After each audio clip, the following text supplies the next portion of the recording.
Bonjour à tous, frères et sœurs, je suis heureux de vous retrouver ce matin pour notre culte dans les lieux que vous connaissez bien. On va simplement passer un temps à louer notre Dieu, à l'adorer par ces quelques chants. Donc n'hésitez pas à vous joindre à nous, à taper des mains. Vous avez les paroles qui vont être affichées sur votre écran. Et comme ça, on va vraiment pouvoir passer un temps ensemble à l'adorer. On commence par ce premier chant qui nous dit « Christ est notre joie ». Amen.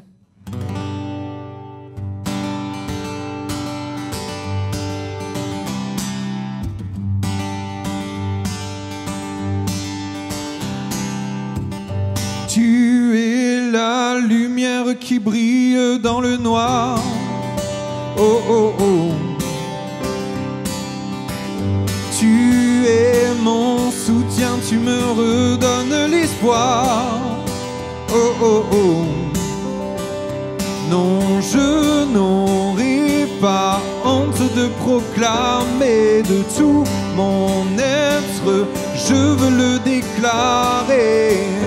Christ est ma joie,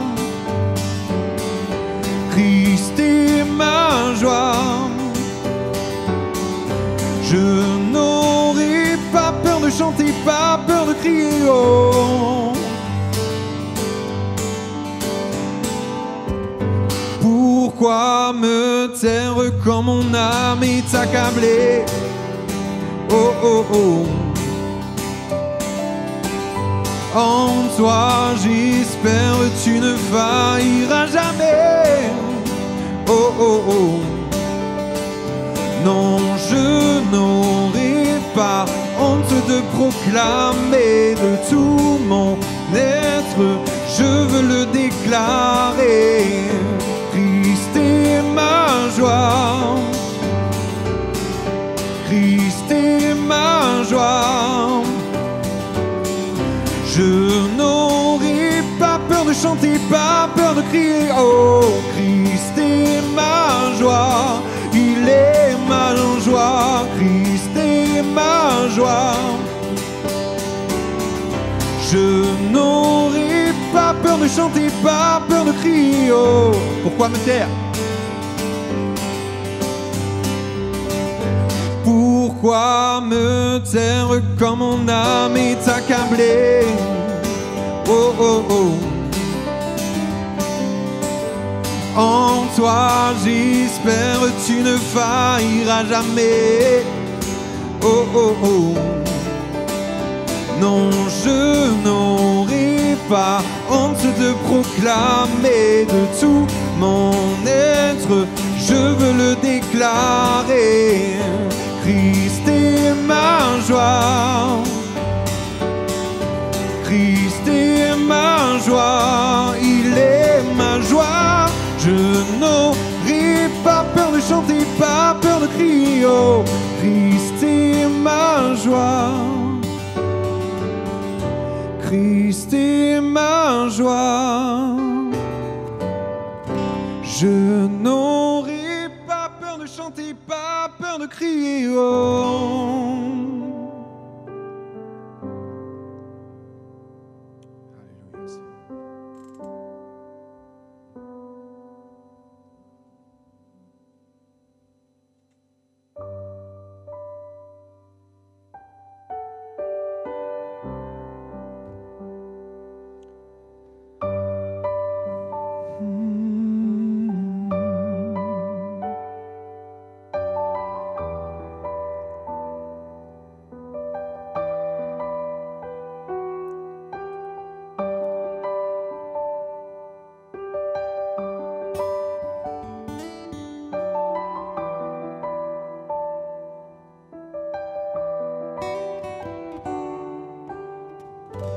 Je te prie et tu entends ma voix.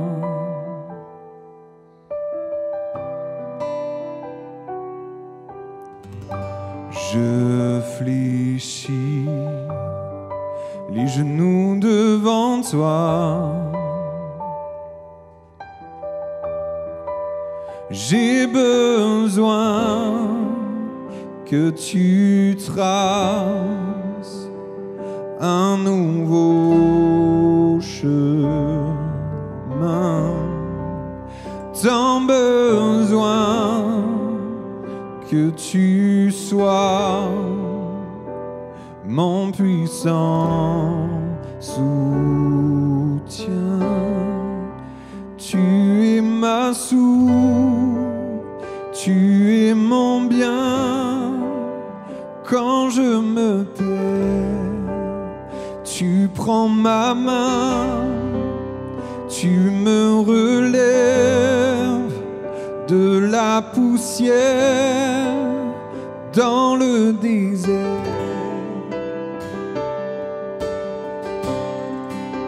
Tu me diriges vers ta lumière, Seigneur. Tu es mon Père, tu restes Dieu dans mon désert.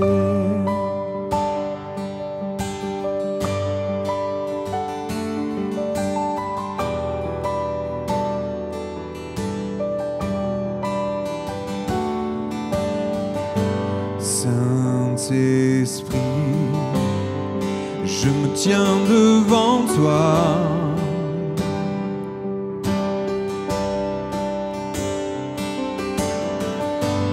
À l'abri, dans le creux de tes bras,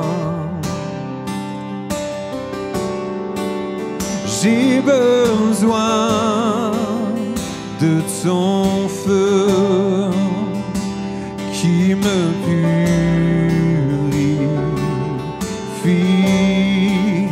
tant besoin de ta vie. Alors je m'écris, tu es ma source, tu es mon bien. Quand je me perds, tu prends ma main, tu me relèves de la poussière dans le désert. Tu me diriges vers ta lumière, Seigneur. Tu es mon Père, tu restes Dieu dans mon désert.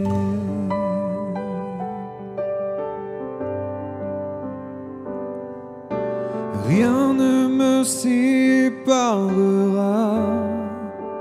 de ton amour.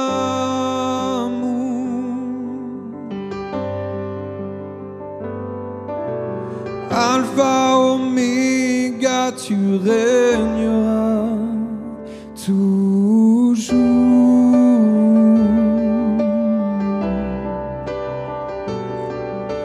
Rien ne me séparera de ton amour.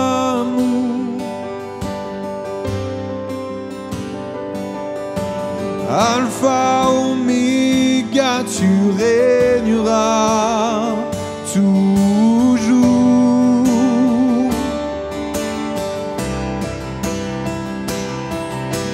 Rien ne me séparera de ton amour.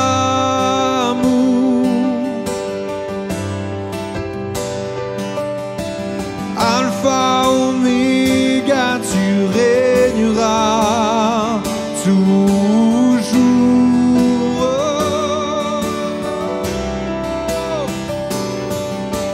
Rien ne me séparera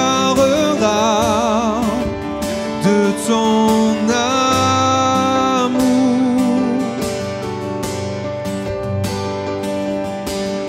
Alpha, Oméga, tu régneras toujours.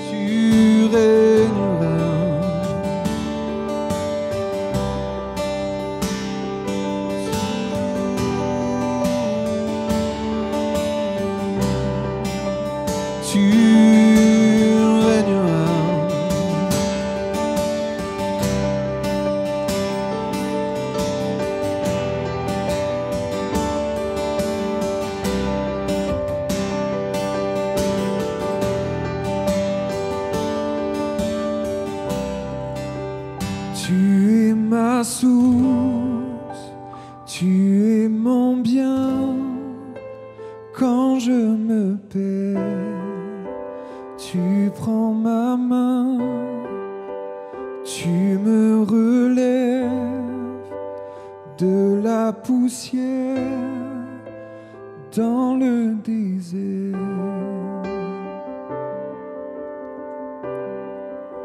Tu me diriges vers ta lumière, Seigneur.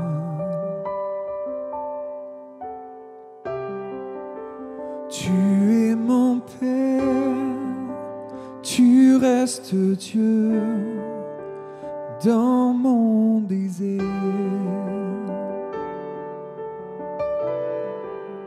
Tu es mon Père, tu restes Dieu dans mon désert.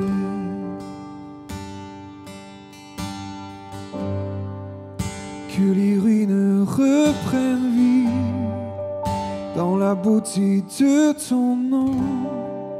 Tu nous relèves des cendres, tu règnes à jamais. Et le refuge de mon âme est à l'ombre de tes ailes. Je t'aimerai à jamais, je chanterai toujours.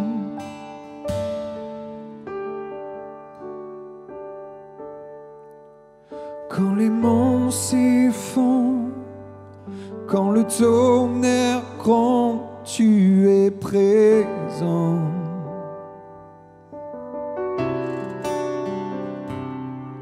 Quand la terre s'efface, mon âme dans ta grâce prend son élan.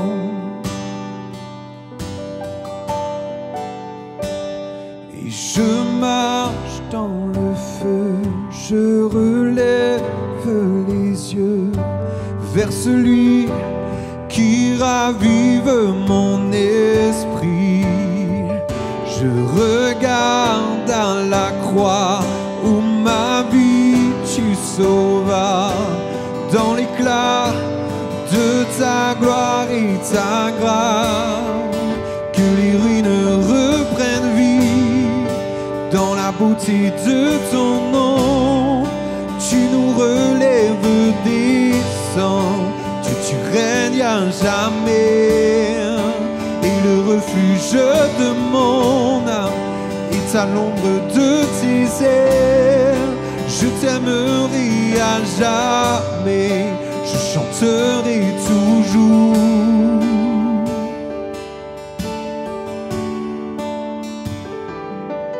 Quand le monde s'affaisse, mon espoir s'accroche à tes promesses.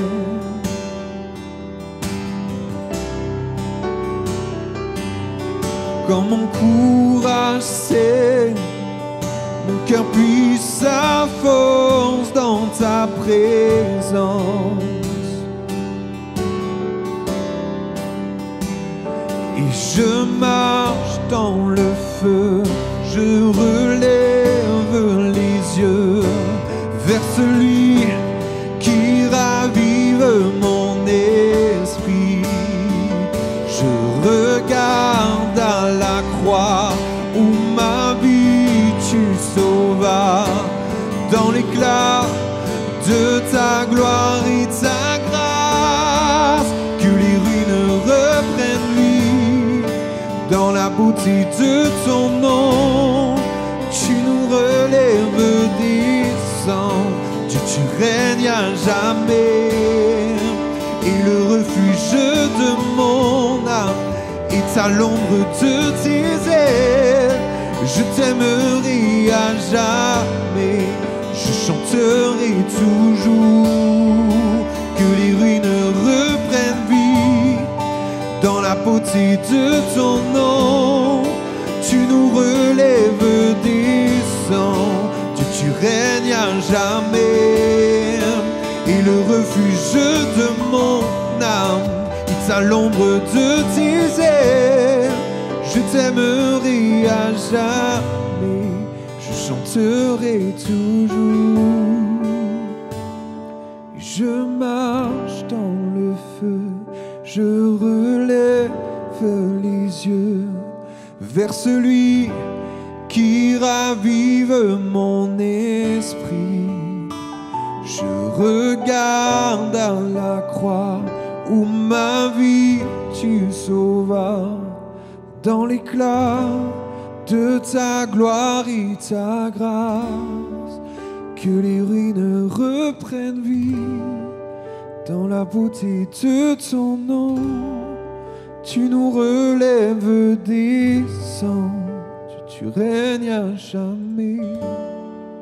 Et le refuge de mon âme est à l'ombre de tes ailes. Je t'aimerai à jamais, je chanterai toujours.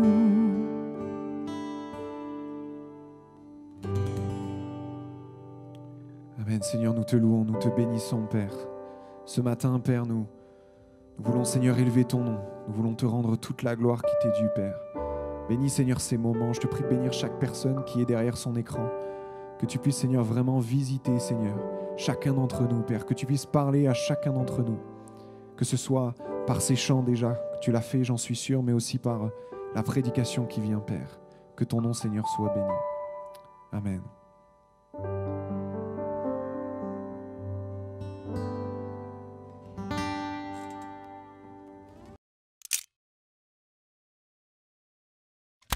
Bonjour à tous, j'espère que vous allez bien et que vous avez passé une agréable semaine. En tout cas, je suis très heureux de vous retrouver ce matin et d'avoir le privilège de pouvoir partager avec vous un texte de la Bible. Mon thème ce matin est le suivant. Avez-vous reçu le Saint-Esprit quand vous avez cru? C'est une question que Paul a eu à poser à 12 disciples de Jean-Baptiste qui se trouvaient dans la ville d'Éphèse. Nous retrouvons cette histoire dans le livre des Actes des Apôtres, le chapitre 19, et du verset 1 à 7. Pendant qu'Apollos était à Corinthe, Paul, après avoir parcouru les hautes provinces de l'Asie, arriva à Éphèse. Ayant rencontré quelques disciples, il leur dit « Avez-vous reçu le Saint-Esprit quand vous avez cru ?» Il lui répondit « Nous n'avons pas même entendu dire qu'il y ait un Saint-Esprit. » Il dit « De quel baptême avez-vous donc été baptisés ?» Il répondit « Du baptême de Jean. » Alors Paul dit « Jean a baptisé du baptême de repentance, disant au peuple de croire en celui qui vénère après lui, c'est-à-dire en Jésus. » Sur ces paroles, il fut baptisé au nom du Seigneur Jésus. Lorsque Paul leur eut imposé les mains, le Saint-Esprit vint sur eux et ils parlaient en langue et prophétisaient. Ils étaient en tout environ 12 hommes. Comme vous le savez, nous célébrons aujourd'hui la Pentecôte, une fête qui faisait partie des 3 solennités annuelles juives. Elle avait lieu 50 jours après Pâques. Comme les Juifs, nous aussi, nous commémorons la Pentecôte 50 jours après Pâques. En revanche, pour nous, pour l'Église, la Pentecôte la plus décisive est celle qui a eu lieu après la résurrection et l'ascension de notre Seigneur Jésus-Christ. Dans Luc 24, le verset 49, le Seigneur avait commandé aux disciples de ne pas s'éloigner de Jérusalem, mais d'attendre ce que le Père avait promis, à savoir l'effusion du Saint-Esprit. Et dans l'attente de l'accomplissement de cette promesse, la Bible dit que tous, d'un commun accord, persévéraient dans la prière. Le chapitre 2 du livre des Actes des Apôtres nous décrit l'accomplissement de cette promesse. La Bible nous dit que les disciples étaient tous réunis dans un même lieu. Ce jour-là, le Saint-Esprit est descendu sur tous ceux qui étaient rassemblés, environ 120 personnes. Ils reçurent tous le baptême dans le Saint-Esprit sans distinction d'âge, de sexe ou encore de condition sociale. Ils furent tous remplis du Saint-Esprit. Revenons à présent au texte que nous avons parcouru ensemble tout à l'heure.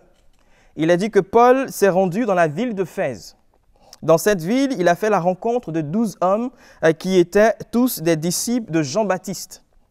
Lorsqu'il s'est entretenu avec eux, Paul s'est rendu compte que ses disciples avaient une connaissance imparfaite de la foi chrétienne. Ils ne comprenaient pas certaines vérités essentielles, en particulier celles relatives à la mort et à la résurrection de Jésus-Christ, ou encore au ministère du Saint-Esprit. Dans un premier temps, Paul leur a posé la question suivante. Avez-vous reçu le Saint-Esprit quand vous avez cru?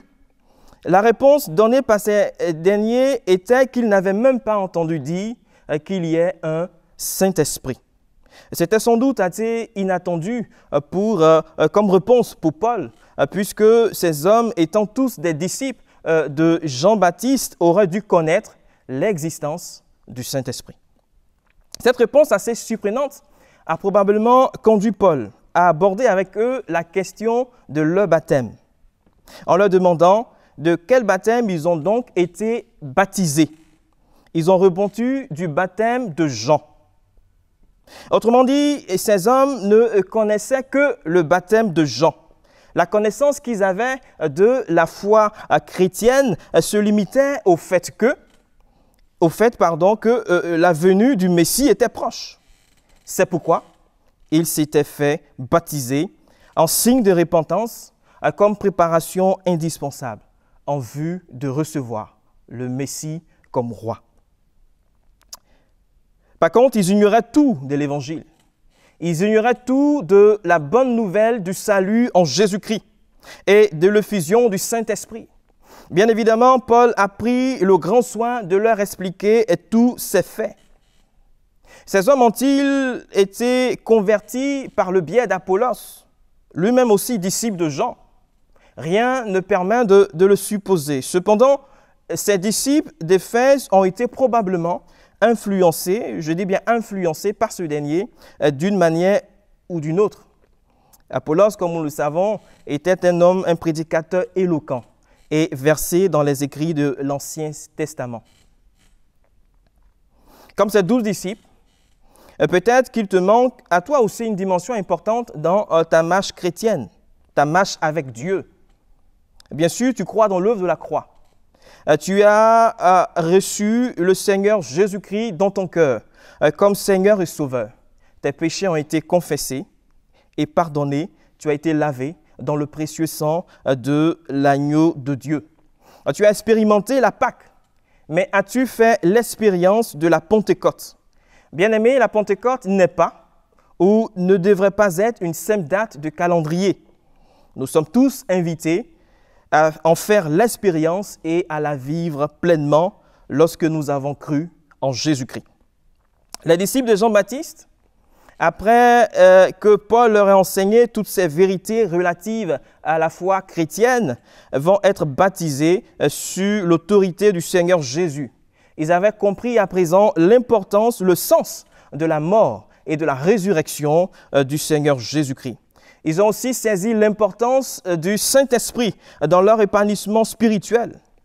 Paul leur imposa les mains et ils reçurent le baptême dans le Saint-Esprit. Ils se sont mis à parler en langue et à prophétiser, comme il est dit dans le texte que nous avons lu. Bien-aimés, aujourd'hui encore, le Seigneur baptise du Saint-Esprit.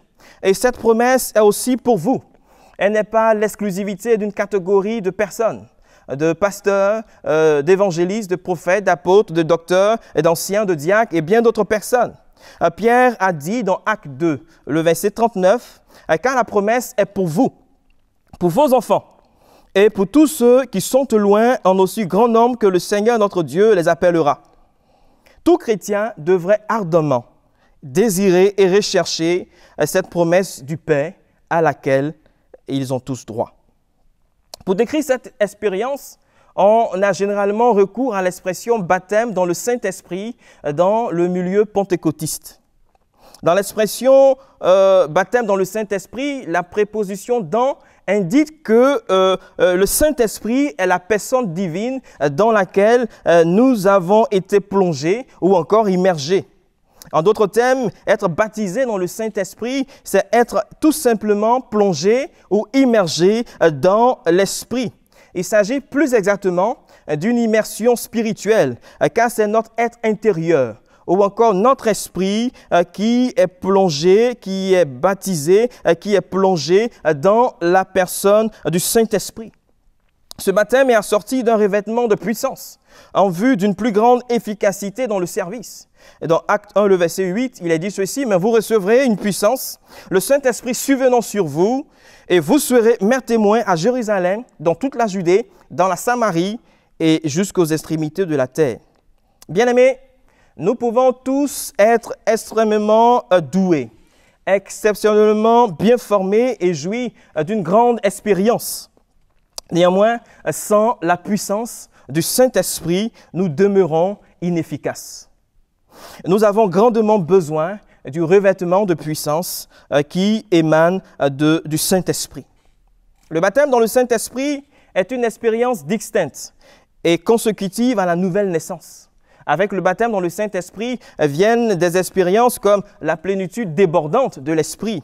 Vous allez de façon récurrente retrouver l'expression remplie du Saint-Esprit ou remplie de l'Esprit dans le livre des Actes des Apôtres. Par exemple, dans Actes, le verset 8, au sujet de Pierre, il est dit « Alors Pierre, rempli du Saint-Esprit, leur dit, etc. » Il y a aussi un respect plus profond pour Dieu.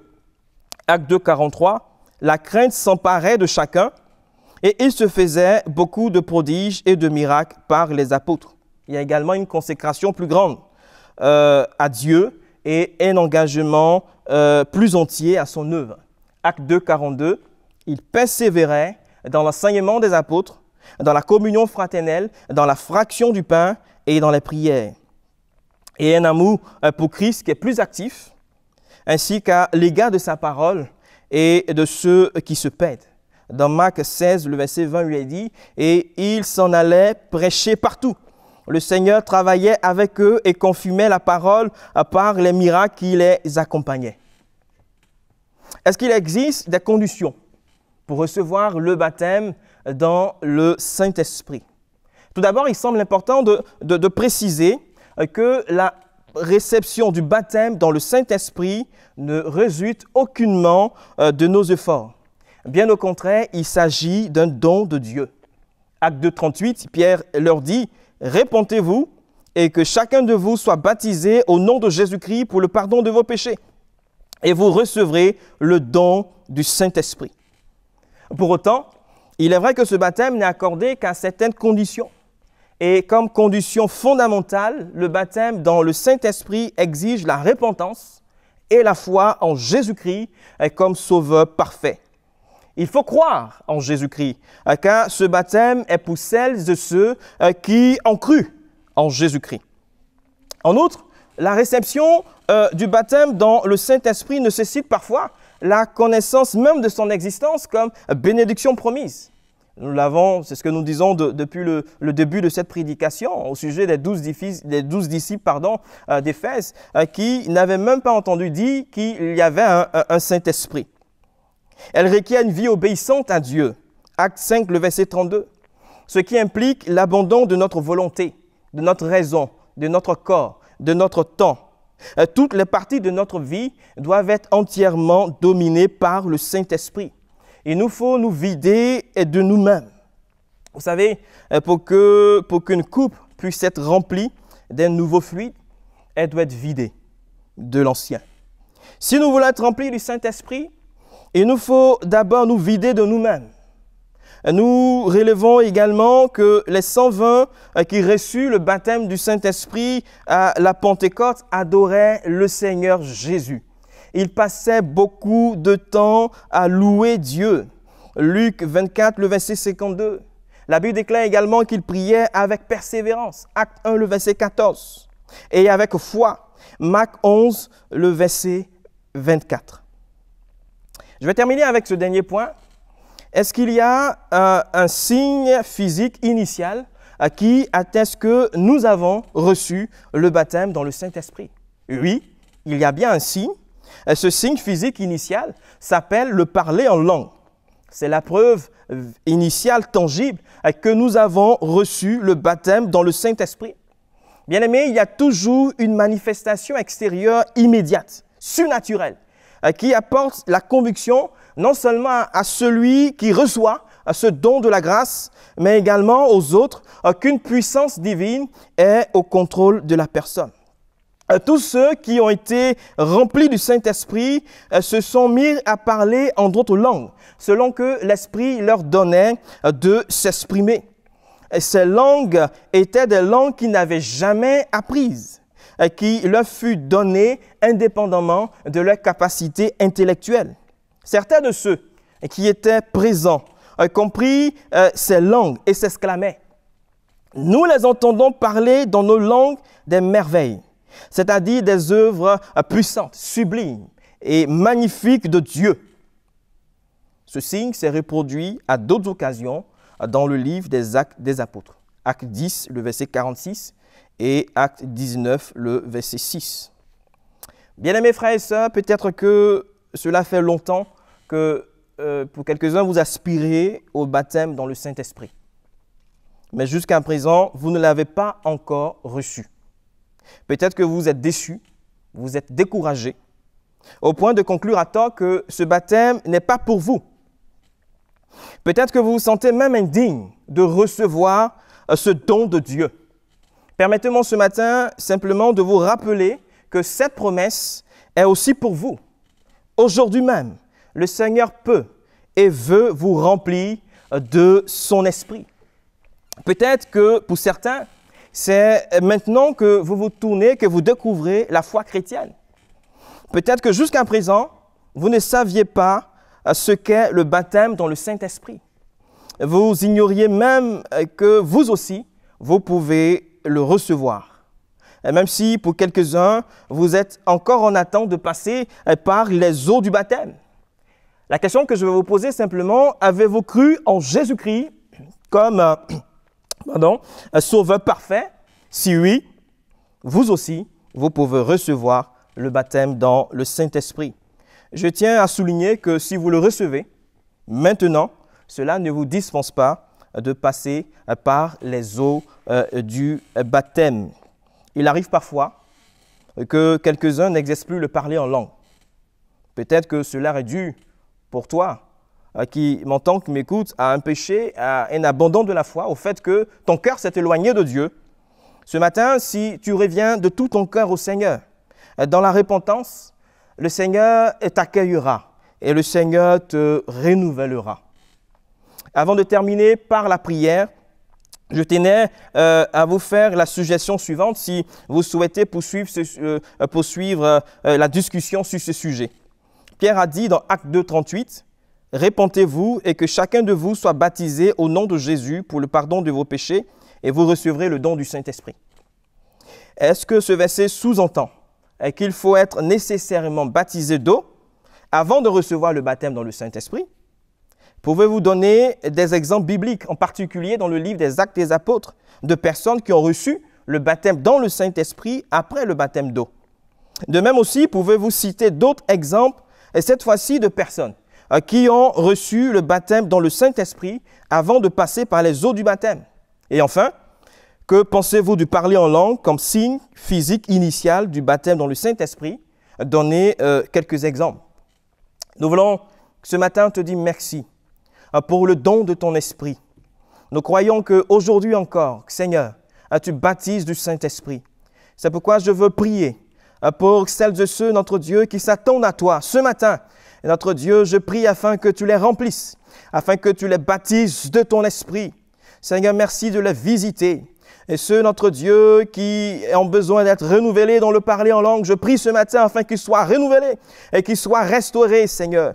Nous bénissons ton nom parce que tu ne changes pas. Merci de te glorifier dans nos cœurs et dans nos vies et que toute la gloire, notre Dieu, te revienne. Au nom de Jésus-Christ. Amen. Que le nom du Seigneur soit béni. À très bientôt. Portez-vous bien et que la gloire revienne à Dieu. Au revoir. Regarde à la croix où ma vie tu sauvas, dans l'éclat de ta gloire et ta grâce, que les ruines reprennent vie, dans la beauté de ton nom, tu nous relèves des cendres, tu règnes à jamais, et le refuge de mon âme est à l'ombre de tes ailes, Je t'aimerai à jamais, je chanterai toujours.